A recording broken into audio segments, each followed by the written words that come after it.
என்ன பேட்மேன் இந்த பக்கம்? என்ன டாக்டர், ஊருக்குள்ளே யாரையுமே பார்க்க முடியல. என்ன ஆச்சு? எல்லாரும் எங்கே போனாங்க? அதை ஏயா கேட்குற?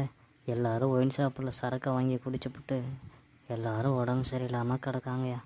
பார்க்கவே ரொம்ப பாவமாக இருக்குது. இந்த ஒயின் ஷாப்பெல்லாம் எப்போ தான் எடுத்து தொலைய போகிறாங்களோ தெரியல.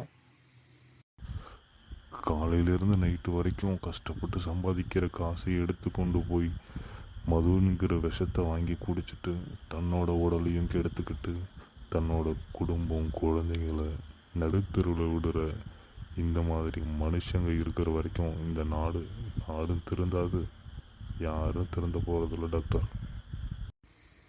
பேட்மேன், இந்த மக்களுக்கு நம்ம ஒரு விஷயத்த சொல்லிட்டு போவோமா? தான் சொல்லுவோம் டாக்டர். உடலில் உள்ள உறுப்புகள் எல்லாம் விலை மதிக்க முடியாதது.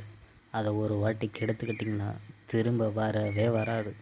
என்ன தான் குட்டிக்கரணம் போட்டாலும் திரும்ப கிடைக்காத ஒரு பொருள்லாம் உங்கள் உடல் உறுப்புகள் தான். உடல் உறுப்பு நல்லா இருக்கும்போது அதை வீணடிச்சுக்காதீங்க.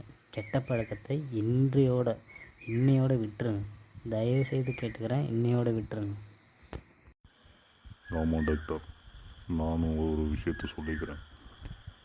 இன்னொரு கெட்ட பழக்கம் என்னென்னா, இந்த ஹான்ஸ், பான்பராக், கூலிப் இது எல்லாம் போடும்போது ரொம்ப சந்தோஷமாக இருக்கும். பின்னாடி அதோட விளைவு கேன்சர்.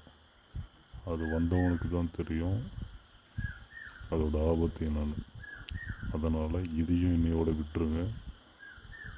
பின்னாடி உங்களுக்கான வருங்காலம் சந்தோஷமாக உங்களை வரவேற்க காத்துக்கிட்டு இருக்கு. சந்தோஷமாக போங்க. இன்னையோட விட்டுருவோம். ஓகே பேட்மேன், இந்த மக்கள் நம்ம சொல்கிற விஷயத்த கொஞ்சமாவது கேட்பாங்கன்னு நம்புகிறோம். அந்த நம்பிக்கையோடு போவோம். ஓகே, பாய் பேட்மேன், நாளைக்கு மீட் பண்ணுவோம். ஓகே டாக்டர், நானும் போயிட்டு வரேன். நாளைக்கு மீட் பண்ணுவோம். பாய்.